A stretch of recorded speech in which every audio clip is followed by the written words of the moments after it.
That's better.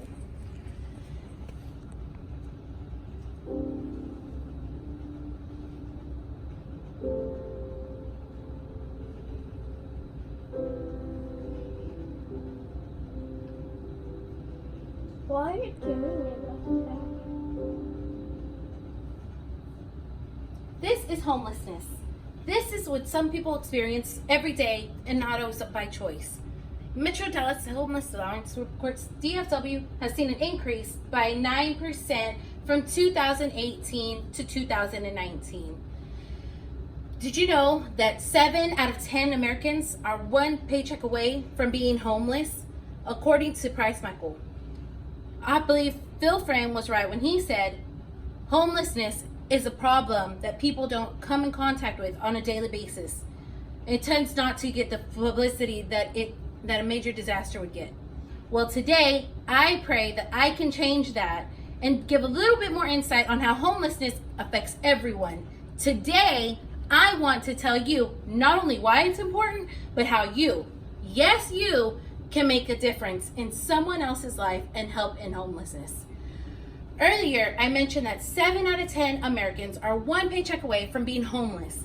Let me make that a little more real for you. Let's pretend we are a class of 30. That means 21 of us can practically taste homelessness. Not one of us is immune to the sickness that we call homelessness. If that doesn't make you shudder a little bit, I don't know what will. All it takes is an illness that leaves you unable to work, the death of a loved one, a drug habit you can't break, a divorce that's gone wrong, or sadly even just celebrating your 18th birthday and never getting adopted. I mean, the causes for homelessness are endless, and those that it affects are too. Although according to endhomelessness.org, the homeless population is 70% adult men, and of those men, 49% of those men are white Americans. One way we can help in homelessness is through motivational and helping create a sense of worth in homeless people. Sheila McKinnon made this statement that people who are homeless are not socially inadequate. They're just people without homes. Homelessness can be stressful, depressing, and isolating. TheRealRundown.com listed many famous people who were once homeless and now live lavishly. To name a few, Dr. Phil and Halle Berry slept at YMCAs when there was space available. Steve Harvey and Tiffany Haddish lived out of their cars. Even Jennifer Lopez was homeless and slept in a dance studio on a cot for 2 weeks after her mom kicked her out of her house when she chose to pursue her dream of dancing rather than going to college. How did they get out of homelessness? Well, they had one thing in common: their struggles. They weren't limited by them. They chose to be inspired by them, to set goals for themselves and to follow their dreams, to become successful. Their stories should motivate others to do the same thing. You see, people can only do what they know how to do. So how can they survive if they've never been taught how to properly do so? That brings me to my next step in solving homelessness or helping eliminate homelessness. Let's teach them rather than not. We have so many equal rights movements, but why not have equal rights movements for homelessness? The state offers so many programs to our prison program. Why not extend that to our homeless population? If educational and job preparational classes were offered to people in prison with hopes that they'll get out and get a job with a criminal background and become contributing members of society, how much more should we be willing to help those same opportunities available to our homeless people? They don't always have a criminal background or felony that is going to limit their succession rate.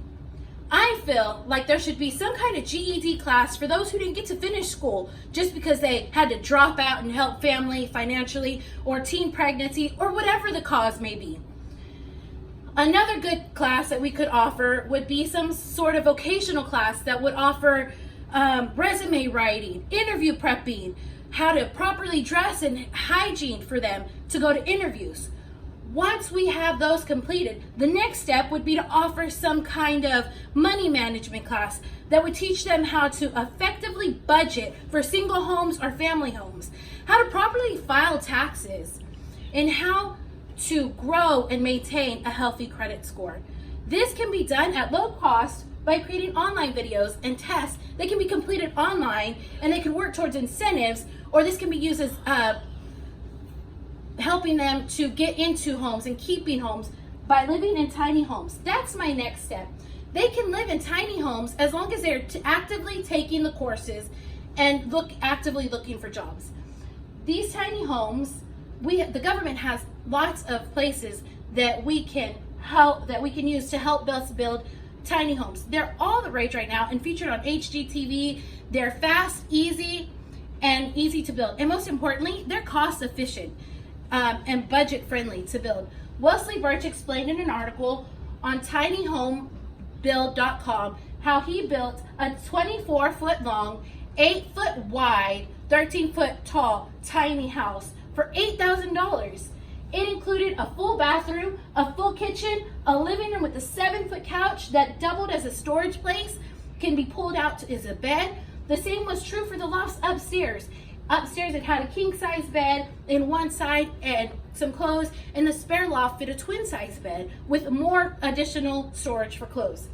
The bathroom was composing toilet, and the kitchen had a full functioning double sink, and it had a full functioning stove with a mid-size refrigerator and a very large pantry for storage. Habitat for Humanity or other non-profit organizations could help with the build process.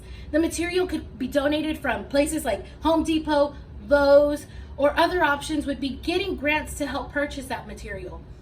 Mr. Birch mentioned in his article that he got some of his material for free from Craigslist. There's no excuse. The options are endless.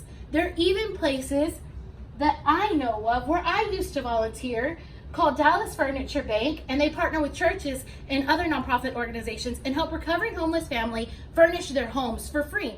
Food banks are always available, or food pantries, and then the Hope Supply Company helps families with diapers, clothes, toys, and school supplies, all while on the path to financial independence. It takes a community to heal this unsightly sore place in our beautiful DFW area. Linda Leigel held us accountable by saying, we have all come dangerously close to accepting the homelessness situation as a problem that we cannot solve. I myself can attest to being guilty of this, but not anymore. What do you plead? Me? I choose to agree that realistically, we are going to be able to completely end homelessness. But we can certainly do a much better job than what we're doing right now. So today, I want to ask you, what can you do to help homelessness in our community? My name's Elvira. Thank you.